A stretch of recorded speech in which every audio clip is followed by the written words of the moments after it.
Bonjour à tous et bienvenue dans cette vidéo où nous allons ce coup-ci nous occuper des contrôleurs. Je vous rappelle que juste avant on avait donc connecté notre API à une base de données MongoDB via l'ORM Mongoose. On avait encore après modifié nos modèles pour utiliser les modèles que demande Mongoose, l'ORM, hein, c'est plus du Sequelize. Et donc maintenant il faut s'occuper de nos contrôleurs. Alors on va s'occuper du contrôleur user. Donc ici, je n'ai plus besoin de ma dbconfig, ce n'est plus du tout le modèle de Sequelize. Maintenant, il faut que je ramène le modèle de mon Goose. Donc ici, ce que je vais faire, c'est const. Hop, par contre, mon modèle, il s'appelle comment? J'exporte user model. Ok. Donc const user model égale require. Donc je suis dans contrôleur, je ressors, je vais dans mes modèles et je ramène user. Et si j'écris correctement const, ça ira beaucoup mieux. Voilà. Donc maintenant pour faire le get all user. Alors Mongoose il nous donne un petit truc sympa. Hop, c'est la liste de nos requêtes. Ou tout du moins la liste des méthodes disponibles dans l'ORM Mongoose qui nous permettent de discuter avec la base de données. Donc ici, je veux tout récupérer. A priori, il y a une find. On va regarder, donc récupère tous les documents. Oui, une data, ça s'appelle un document dans le monde des bases de données Mongoose. Je vous rappelle, les tables, ce sont des collections, et les données, ce sont des documents. Donc ici, simplement un find. Alors, hop, on va s'en charger de suite. Donc ça, c'est un find. Après le reste, ça reste des promesses. Ça ne change rien du tout. Donc on va se baser sur le même fonctionnement. Je vais récupérer des utilisateurs si j'ai un problème. Ça marche pas. Et je vais tester ça de suite. Alors, je vais démarrer Postman. Impeccable, j'ai mon Postman qui a démarré et je n'ai plus, donc je suis bien sur le localhost 8888 et /users. Et là, il me dit... Pourquoi delete? Non, get, n'importe quoi. Ah ben oui, j'ai pas dû mettre... oui, j'ai pas dû rebrancher. Alors, on va y aller de suite. Déjà, mon routeur user. Donc là, j'ai toutes mes routes, ça marche. Et donc, voilà. Je vais ramener le routeur user et je vais le brancher à mon routeur principal. Pour l'instant, pas de... je vais pas utiliser le token. Je vais le laisser ouvert, comme ça va me permettre de tester plus rapidement mes modifications. Alors, user is not defined. Ah bah oui, je suis bête. Si je ne modifie pas mon contrôleur correctement, ça va pas marcher. Parce que user n'existe pas, hein, c'est user modèle. Voilà. Je les redémarre, il est bon, je send. Bon, là évidemment, dans ma base de données, j'ai rien du tout. Par contre, normalement, on peut voir un truc si je rafraîchis ma base de données. Vu que le modèle a été connecté, voilà, j'ai bien une table qui correspond à user model. Alors du coup, qu'est-ce qu'on peut voir?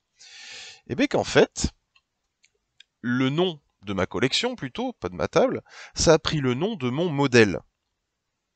Donc vous ferez attention quand vous nommerez ici, hop, les modèles, c'est le nom de la table. Et si on regarde un peu plus, le modèle, comme vous devez vous en souvenir, il est nommé de façon unique, et la table, ici, je vais zoomer, prendra un S. Donc là, on a user models, bien que nous, notre modèle, il n'est pas de S. Ce qui est normal, le modèle est unique, les datas, peut y en avoir plusieurs dans cette collection. Ok, ça c'est bon. Du coup, pour tester, je reviens dans mon contrôleur, pour tester le getUser, ça va être compliqué, il va me falloir un addUser. Donc, on va s'occuper de suite de créer des utilisateurs. Alors, pour créer un utilisateur, c'est pas bien compliqué. On retourne dans notre documentation. Hop, je retourne en arrière. Alors évidemment, ici on est sur des requêtes d'appel à données, donc ça va pas nous aider des masses. Le truc est facile à retrouver, je vais vous donner la chose, d'ailleurs je vais vous l'expliquer, il suffit de faire un save. Là, pour le coup, hein, c'est pas des masses, c'est pas l'enfer. Alors évidemment, c'est pas un create comme avant, mais c'est un save. Hop. Alors, je ne vais pas pour l'instant vérifier si mon utilisateur existe. C'est pas le but du jeu. Moi, ce que je veux, c'est créer l'utilisateur. Et évidemment, le créer avec un mot de passe haché. Donc, je vais réactiver cette partie. Bcryptage, machin, blablabla, blablabla. Et le hash, pour l'instant, on va s'en passer. Donc, ce que je peux faire ici, au final, c'est créer mon utilisateur. La création d'utilisateur, en fait, elle se fait différemment. Donc là, je vais faire ajout de l'utilisateur. Ici, je vais faire création de l'utilisateur. Ok. Avec mon Goose, en fait, on utilise le modèle. Je vais créer un nouvel utilisateur. New user model. J'utilise le modèle. Et je vais directement y mettre mes données. Alors, attention, c'est une méthode entre guillemets pelle et truelle, hein, à la main. Donc, je reprends mon modèle, nom, prénom, password. Je retourne dans mon contrôleur, je mets tout ça ici, j'indente comme il faut. Alors, je vais enlever tout ça. Donc ici, ça va prendre nom. Attention, hein, les variables qui sont ici. Donc nom, prénom, pseudo, email, password. Ici, prénom. Ici, le pseudo. Ici, l'email. Et ici, le password. Youps. Alors, non, même pas le password, attention, hein, puisque c'est le hash que je veux. Hop là. Maintenant, ce que je veux faire, c'est donc le sauvegarder, l'ajouter. Alors, ici, ça va être un truc très très simple, en fait. On fait, hop, user, donc l'instance, la nouvelle instance qui a été créée du modèle avec les données. Dites-vous dans votre tête que le modèle, il va très bien, mais il est vide. Et dans la variable user, on a une nouvelle instance de user model, entre guillemets une copie, mais avec les données. Et donc en fait, tout ce que j'ai à faire, c'est un save. Je ne fais que sauvegarder ce qui a été mis dans mon user. On va tester ça de suite. Donc nom, prénom, pseudo, email, password. Donc là, j'ai dit que c'est un put sur user. Ici, nom, avec Marcel. Prénom, Roger. Pseudo, le fou. Hop. Alors, j'ai peut-être fait une bêtise, j'ai peut-être mis un espace. Voilà. Attention aux espaces, hein. Le fou. Email. Donc c'est roger@marcel.com. Et le password, on va mettre Marcel. Je teste ça. Ah oui, évidemment. Qu'est-ce qui me fait... Ah, mais je suis bête. C'est pas dans Param qu'il faut faire ça.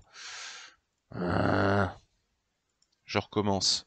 Je suis dans Body. Voilà. Et en plus, je l'avais préparé. Donc, je suis un imbécile. Donc, je refais la même chose. Le fou, donc pseudo, email, password. Ok, on est bien. Et j'envoie.